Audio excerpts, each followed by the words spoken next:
बिस्मिल्लाहिर्रहमानिर्रहीम। Dear students, अस्सलाम वालेकुम। आज फिर कुछ नए अल्फाज लेकर आपके सामने आया हूँ, बड़े मज़ेदार अल्फाज वोकैबलरी की क्लास में। तो आइए स्टार्ट करते हैं। देखिए, एक वर्ड यूज होता है, that is the root word. मैं यहाँ लिखता हूँ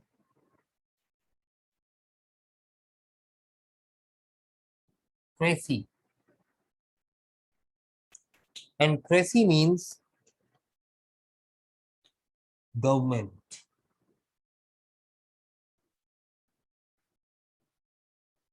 और रूल, यानी हुकूमत, हाकमियत। ठीक है, बड़ा ही सिंपल सा वर्ड है क्रेसी। मैं एक एग्जांपल देता हूँ। जैसे इसमें अगर ऐड कर दिया जाए एक प्रीफिक्स डेमो, तो डेमो जो है इसका ओरिजिन क्या है? ये ग्रीक लैंग्वेज का वर्ड है डेमोस, और डेमोस का मतलब है पीपल और पब्लिक। अब जब डेमोस और क्रेशिया, जिससे बना क्रेसी, कंबाइन हुए तो एक नया वर्ड वजूद में आया, जिसे हम कहते हैं डेमोक्रेसी। डेमोक्रेसी नहीं, डेमोक्रेसी। प्रोनाउंसिएशन भी सही करें, democracy. Everybody knows the meaning of this word, that is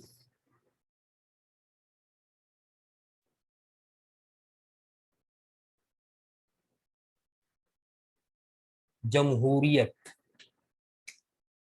सही ना भाई? क्या मीनिंग होते हैं इसके? जमहूरियत। What is democracy?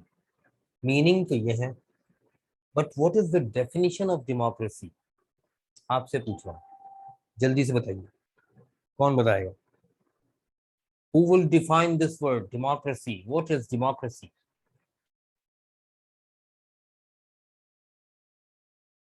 जल्दी बताइए, फिर मैं बताता हूँ।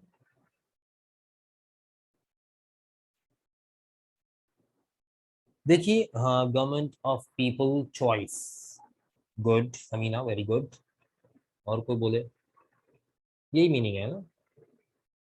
अमेरिका में एक प्रेसिडेंट गुजरा है 1861 में, people centric government. You are right Faisal.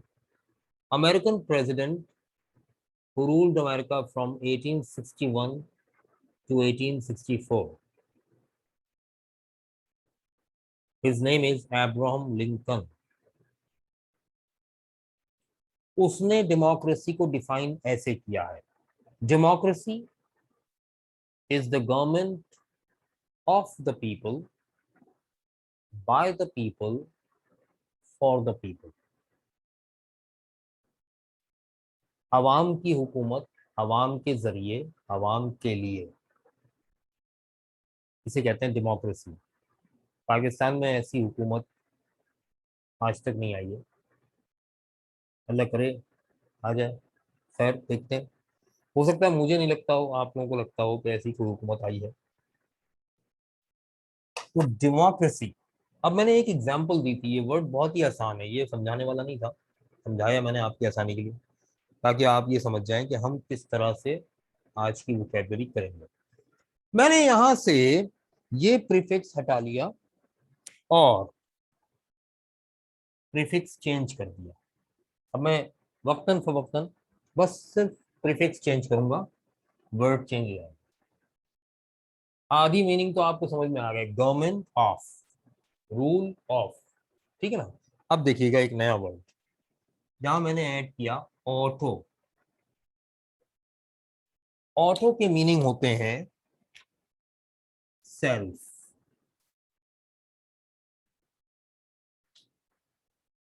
Autocracy, जिसे हमारे यहाँ लोग ऑटोक्रेसी भी कहते हैं। Autocracy, that is the rule of single power, single man, जिसे हमारे यहाँ डिक्टेटरशिप या मार्शल लॉ एडमिनिस्ट्रेशन, या उर्दू में आमरीयत कहते हैं। ये जमहूरियत की ऑपोजिट होती है, आमरीयत। ठीक है, क्या होती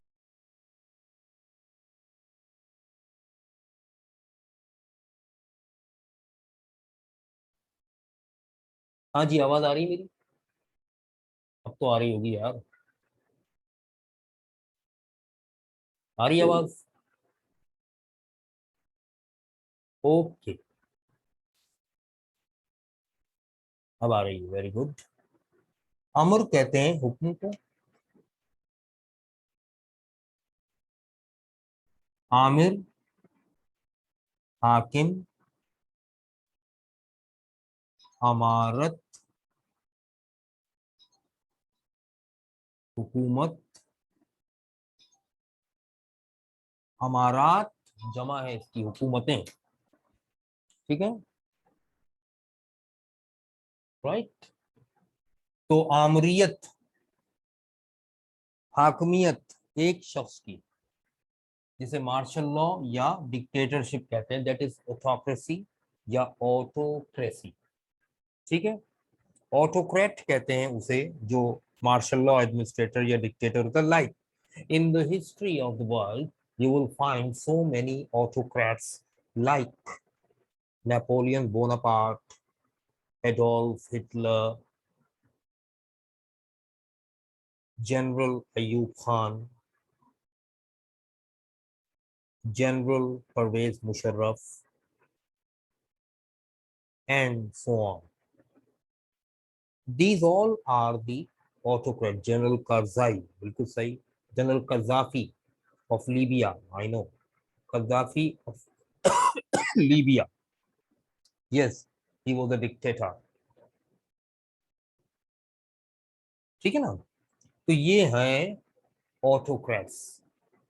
ऑटोक्रेसी के मतलब समझ में आ गए होंगे। मैं यहाँ से प्रीफिक्स डिलीट कर रहा हूँ और इरेज कर रहा हूँ, सॉरी, और आपके सामने एक नया वर्ड बनेगा एक और प्रीफिक्स के साथ, दैट इज वेरी इंटरेस्टिंग। देखिएगा। हाँ जी।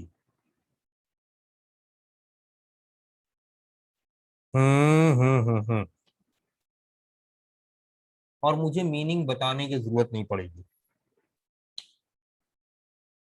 जिनिक्रेसी, क्या पढ़ते हैं इसको? जिनिक्रेसी, नॉट गाइनोक्रेसी, जिनिक्रेसी। मीनिंग आप बताएंगे, जल्दी से बताइएगा। नया वर्ड नहीं है आपके लिए, इसके तो बहुत सारे वर्ड्स बनवाए मैंने। पॉलीजिनस, मोनोजिनस, मिसोजिनिस्ट, प्रीवियस क्लासेस में करवाया मैंने। Gynoecium, gynaecology, gynaecologist. हाँ जी, आंसर आ रहा है। अच्छा, चैट ऑफ है इसलिए मुझे नजर नहीं आ रहा, मैं चैट ऑन कर लेता हूँ। चलें, तो आंसर आ गए हैं। यस, जिनी मीन्स वोमन।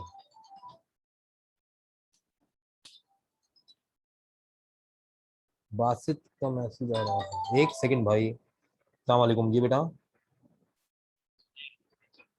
लिंक नहीं चल रहा, सब तो कनेक्ट हो चुके हैं यार। दोबारा ट्राई करो, ऑफ करके ऑन करो। हाँ, तो government of woman, woman power, खातून की हाकमियत,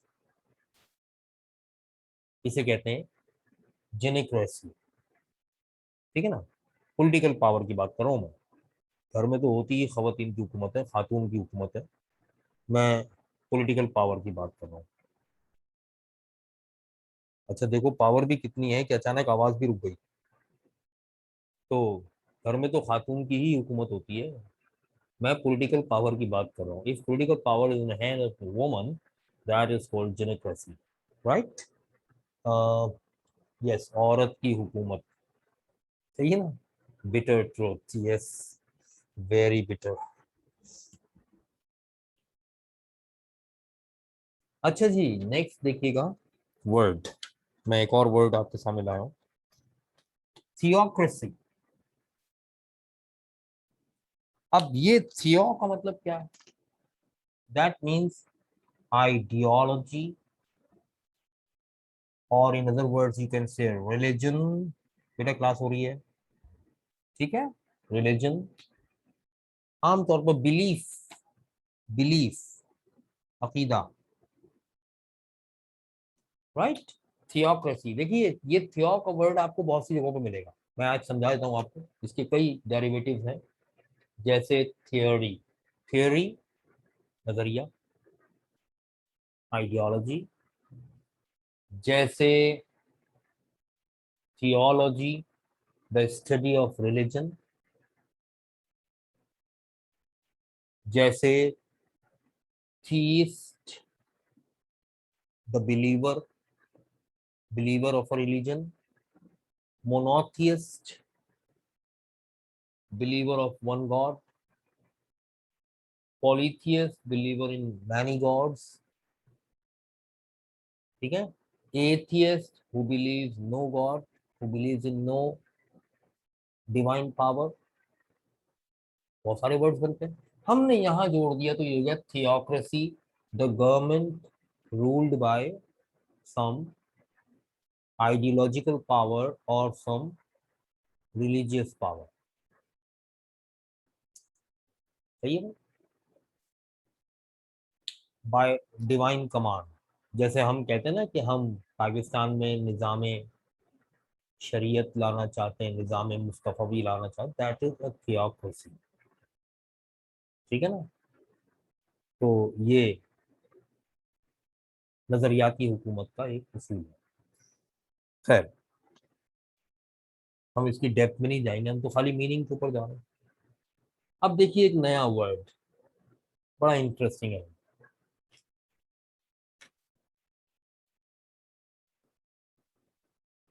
मोबोक्रेसी। बेटा मॉब किसे कहते हैं? मॉब, इसका ओरिजिन ये है, मॉब। और मॉब कहते हैं क्राउड को,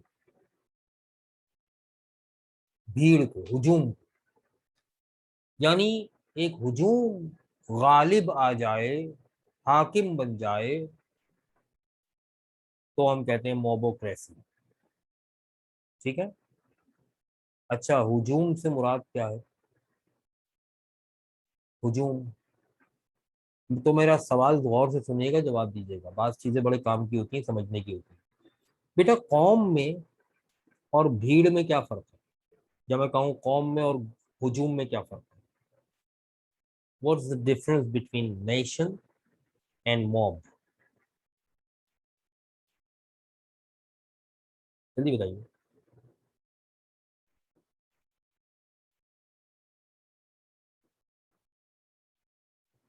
तहजीब नहीं, तहजीब एक अलग लफ्ज। अच्छा ये भी बताना पड़ेगा मुझे भी, चलो बताऊंगा। नेशन में सब पीपल, ओ जवाब आ रहे हैं भाई बहुत सारे। तहजीब का फर्क है, नेशन में सब पीपल, पता नहीं आगे क्या लिखा, मकसद, बाहर में सिर्फ स्पेसिफिक। अच्छा, अब सुने मैं जवाब दे रहा हूँ। नेशन में एक रिलीजन, थियोरी, आइडियोलॉजी होती है। अच्छा ये नहीं, ये किसने कह दिया? ऐसा नहीं है, सुने गौर से, मैं जवाब दे रहा हूँ। भीड़ में कोई दिमाग सोचने का काम नहीं करता, they are just follower, follow करते हैं। एक आवाज आती है, भागो, सब भागना शुरू कर देते हैं। एक आवाज आती है, मारो, सब मारना शुरू कर देते हैं। कोई पूछता ही नहीं क्यों मार रहे हैं भाई, यहां से काम नहीं लेते। किसी की अकल काम नहीं कर रही होगी, सब भीड़ को फॉलो करते हैं। भीड़ में सब फॉलो करते हैं, इसीलिए इसको भेड़ चाल कहते हैं। भेड़ चाल समझते हैं ना? नेशनल ज्योग्राफिक पे देखते होंगे, इस तरह की चीज आती है, एक नाला है, पहली भेड़ ने यहाँ से छलांग लगाई है तो सब यहीं से छलांग लगाएंगे। अरे भाई बेवकूफों, इतनी जगह है, एक एक करके छलांग लगाओ, 1 मिनट में सब उधर हो जाओगे। नहीं। तो हमारे यहाँ होता है ना, खाला का बेटा इंजीनियर बन गया तो पूरा खानदान के बेटे इंजीनियर बनेंगे, और फुप्पी की बेटी डॉक्टर बन गई तो अब सारे खानदान की बेटियां एमबीबीएस करेंगी। तो ये भेड़ चाल, इसको भीड़ कहते हैं, हुजूम। किसी की सोच नहीं होती। कौम उसे कहते हैं जिसमें हर जहन सोच रहा होता है। हर शख्स सोच रहा होता है, हर फर्द सोच रहा होता है। सबकी सोच मुख्तलिफ हो सकती है, सबके रास्ते मुख्तलिफ हो सकते हैं। नहीं, डॉन न्यूज नहीं चल रही है, ये क्लास जो चल रही है वोकैबलरी की चल रही है। सबकी सोच अलग हो सकती है, सबके रास्ते अलग हो सकते हैं, सबकी मंजिल एक हो सकती है, तो फिर कहलाएगी कौम। ठीक है, सबके रास्ते जुदा जुदा हैं, सब अपने अलग अलग पॉलिटिकल पार्टीज हैं, सब में आपस में इख्तिलाफात हैं, मंजिल सबकी एक ही है कि पाकिस्तान को ऊपर ले जाना है, तरक्की देनी है। ठीक है ना, उसकी लिंक से चल रही है, लिंक सेम है यार।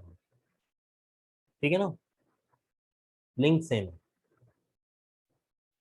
अच्छा बता रहे हो, तो कोई बात नहीं, चलो देख लेते हैं, कल लिंक चेंज कर देंगे। आज को मुफ्त में भी ले ले क्लास, को मसला नहीं है। तो अब सुने, तो क्राउड जब गवर्न करने लगे, रूल करने लगे ना, चंद लोगों जिनकी सोच है, जहन है, मगर क्राउड जो है वो उन पर गालिब आ गया है, तो फिर हम कहते हैं कि it is the time of mobocracy. Right, Pakistan में इस वक्त यही हो रहा है। पाकिस्तान में तो जो चीज देखो वही हो रही होती है, समझ में नहीं आता क्या हो रहा है ना। हर चीज पाकिस्तान में हो रही है, समझ में नहीं आ रहा एक्चुअली हो क्या रहा है। देन अनदर वर्ड इज, जो इमरान खान ने जिक्र किया था, हमारे प्राइम मिनिस्टर ने, ऑनरेबल प्राइम मिनिस्टर ने, मेरिटोक्रेसी।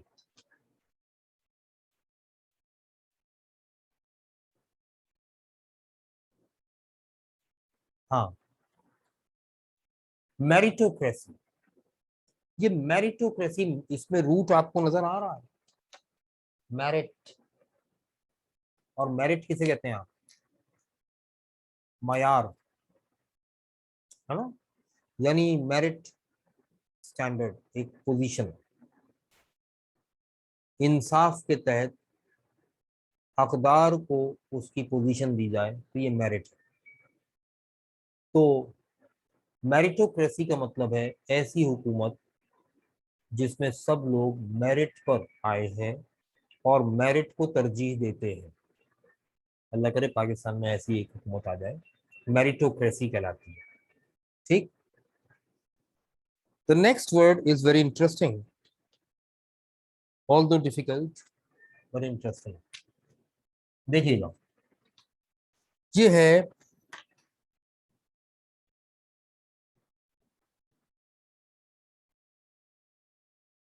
थैलेसोक्रेसी। ये थैलेसो किसे कहते हैं? थैलेसो की मीनिंग क्या है? इसके मीनिंग होते हैं मैरीटाइम ट्रेड और कॉमर्स। मैं यहाँ लिख देता हूँ, और कॉमर्स, समुद्री रास्ते से की जाने वाली तिजारत को कहते हैं थैलेसो। ठीक है, अब थैलेसोक्रेसी, थैलेसोक्रेसी क्या है कि जनाब, maritime, rule of government of maritime trade, maritime commerce. हम माजी में कुछ दौर ऐसे देखते हैं जिसमें समुद्री रास्ते से की जाने वाली तिजारत के जरिए हाकमियत कायम की गई। अंग्रेज समंदर के रास्ते से ही आया था यहाँ, और या फिर उस तिजारत के जरिए अपनी मोनोपोली कायम की गई। That is called thalassocracy. ठीक है, मैरी टाइम कहते हैं समुद्री जरिए, बाय मीन्स ऑफ सी। ठीक है, आप देखो maritime museum, maritime समुद्री को कहते हैं। ये लफ्ज मैरी टाइम जो बना है, ये मरीन से बना है, मरीन कहते हैं समंदर को, यहां से लिया गया है मैरी। ठीक है, राइट। अच्छा जी, ये लफ्ज आ गया है। अब एक बड़ा कॉमन वर्ड है, लेकिन इसको हम नहीं समझते। इसके बाद मैं वो सिविलाइजेशन वाला मसला भी हल करता हूँ। देखिए वर्ड है, हम्म,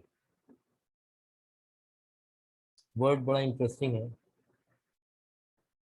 ब्यूरोक्रेसी।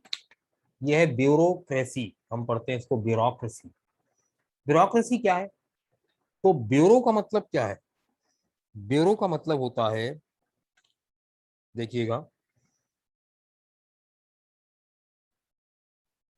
नॉन इलेक्टेड गवर्नमेंट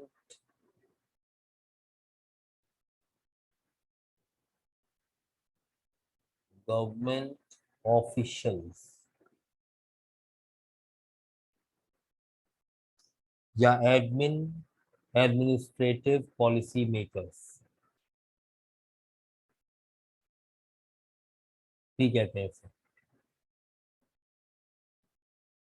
इनको कहते हैं ब्यूरोक्रेट्स। तो जब ब्यूरोक्रेट्स की हुकूमत होती है, यानी हम कहेंगे नॉन इलेक्टेड गवर्नमेंट ऑफिशियल्स की हुकूमत होती है, जैसे सेक्रेटरीज हैं, कमिश्नरी निज़ाम है, सेक्रेटरीट का निज़ाम है, इलेक्टेड तो नहीं ना ये लोग, सेलेक्टेड है। जब इनकी हुकूमत आ जाती है, ये रूल करना शुरू कर देते हैं, तो फिर इसको कहते हैं ब्यूरोक्रेसी। ठीक है। तो एडमिनिस्ट्रेटिव लेवल पर तो ब्यूरोक्रेट्स ही रूल करते हैं, इंतजामी सतह पर तो उन्हीं की हुकूमत होती है। ठीक है। अच्छा जी। अच्छा, एक और लफ्ज मैं यहाँ पर नया लेकर आ रहा हूँ आपके सामने, बड़ा इंटरेस्टिंग है। और वो वर्ड क्या है, जरा देखिएगा। ये वर्ड है जनाब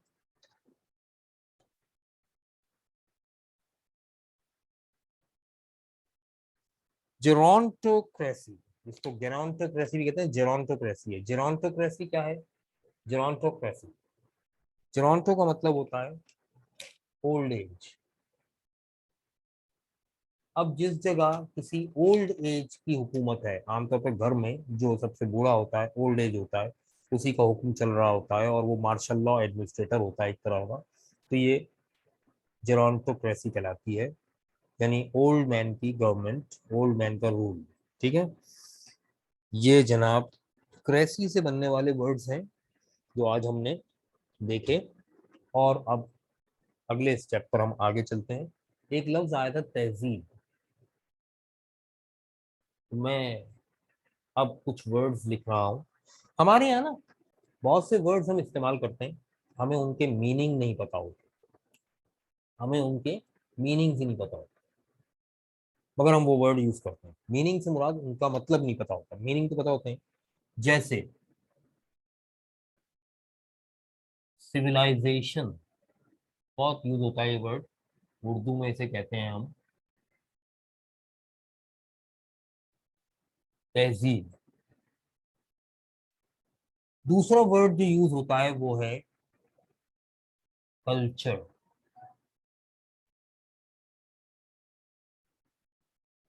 सकाफत। तीसरा वर्ड जो यूज होता है वो है ट्रेडिशन,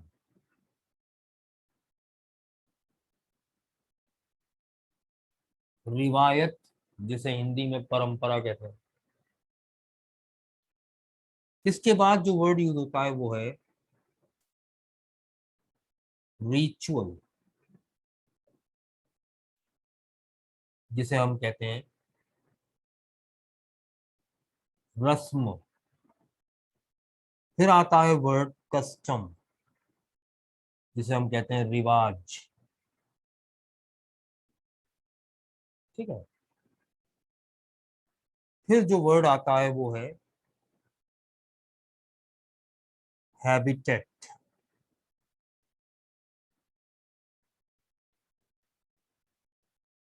माहौल।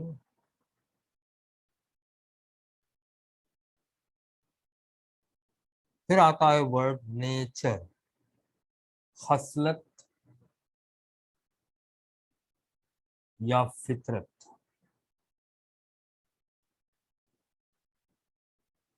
फिर आता है हैबिट।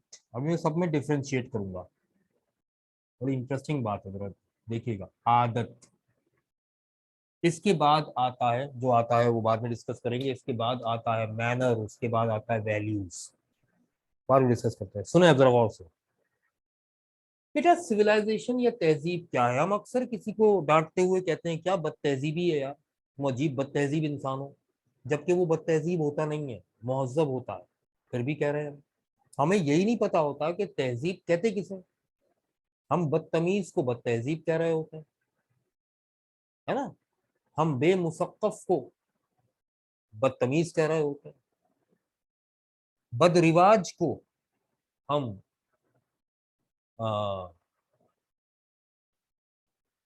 बदतमीज कह रहे होते हैं या बदतहजीब कह रहे होते हैं।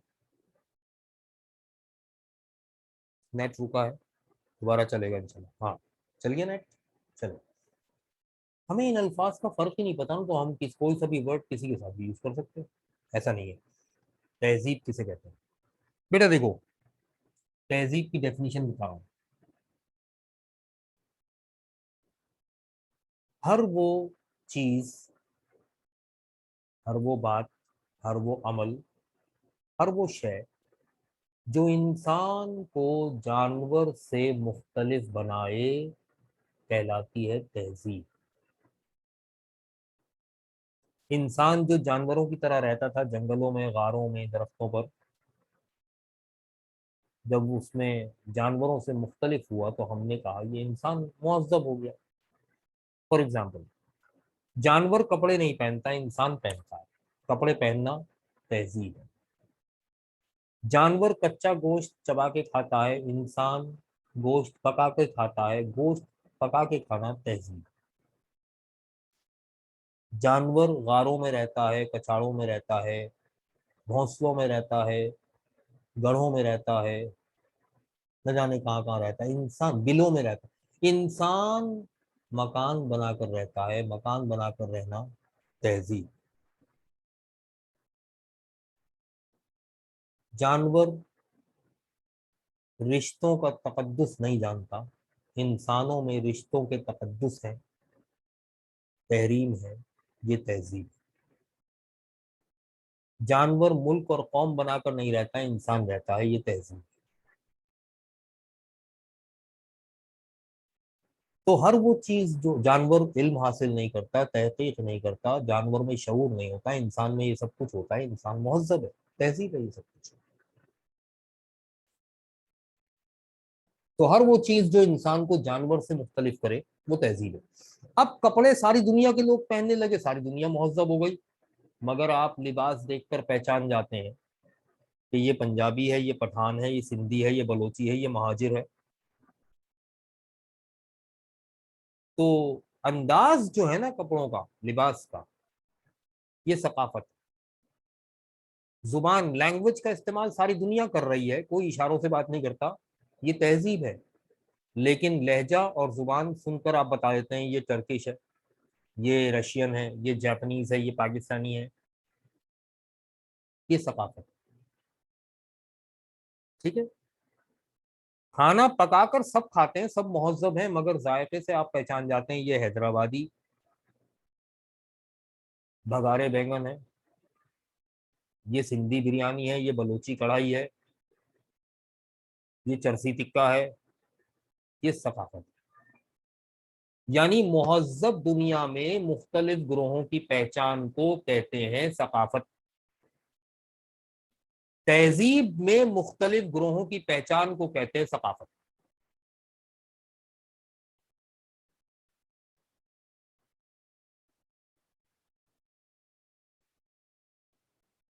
नेट प्रॉब्लम कर रहा है अभी जरा। Wait wait wait.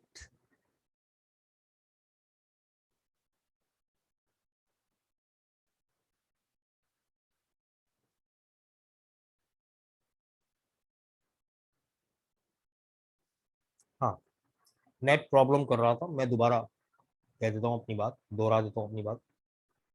तहजीब में मुख्तलिफ ग्रोहों की पहचान को कहते हैं सकाफत। Identification of different groups within a civilisation is called culture. ठीक है। मैं अपने लहजे से पहचाना जाता हूँ कि मैं महाजिर हूँ। आप अपने लहजे से पहचाने जाते हैं कि आप पंजाबी हैं, आप सिंधी हैं, आप बलोची हैं सब पाकिस्तानी, हैं सब महजब, लेकिन सकाफतें अलग अलग। पगड़ी बलोच भी बांधते हैं, पगड़ी सिंधी भी बांधते हैं, पगड़ी पंजाबी भी बांधते हैं, और पगड़ी पश्तून भाई भी बांधते हैं पगड़ी, महाजरी बांधते हैं। स्टाइल बताता है अलग अलग, सबकी पहचान बन जाता है, दैट इज सकाफत। मेरा ख्याल है बात समझ में आ गई है। क्या लिखा है? सिख, हाँ सिखों की तो अलग पहचान होती है ना, सकाफत है। Then comes the tradition. Tradition रिवायत, जो चीज नस्ल दर नस्ल चली आ रही है, हमें नहीं मालूम क्यों करते हैं, किस लिए करते हैं, बस बाप दादा करते थे इसलिए हम भी करते हैं, परंपरा है खानदान की, ये है रिवायत, tradition. Just to follow, follow generation by generation. फिर आता है रिचुअल, रस्म। ये मजहब की बाउंड्रीज में होता है, रस्म हमेशा मजहब की बाउंड्री में होता है। जैसे आप अक्सर रसूमात को देखकर कहते हैं भाई ये हिंदुओं की रस्में क्यों फॉलो करते हो, हिंदुआना रस्म है। रस्म से तो पहचाना ना आपने मजहब को, ठीक है ना। आप रसूमात देखकर बता देते हैं कि ये हिंदुओं की शादी हो रही है या सिखों की हो रही है या मुसलमानों की हो रही है। तदफीन की रसूमात अलग होते हैं, दिवाली उनकी रस्म है ना, होली उनकी रस्म है, ठीक है। तो त्योहारों से और रस्मों से पहचान होती है। जैसे तदफीन, बहुत सारे मजाहिब में दफन किया जाता है मगर तरीके अलग अलग है, रसूमात अलग अलग हैं। हमारे यहाँ रसूमात क्या है? गुस्ल होता है, जनाजे की नमाज होती है, फिर तदफीन होती है, फिर फातिहा होती है, फिर पता नहीं। तो ये रसूमात है। हिंदुओं के यहाँ ऐसा नहीं होता। बहुत से लोग हिंदुओं के यहाँ भी दफन करते हैं लेकिन ये सब कुछ नहीं होता, तरीका मुख्तलिफ है।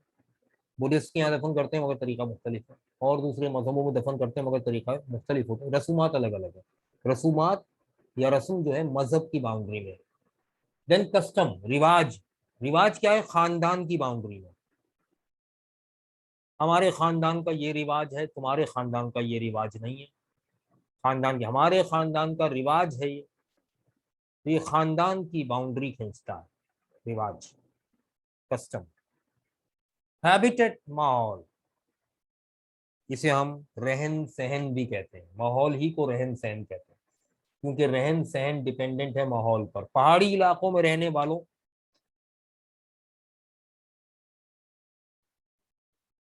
फिर अटक गया है इंटरनेट।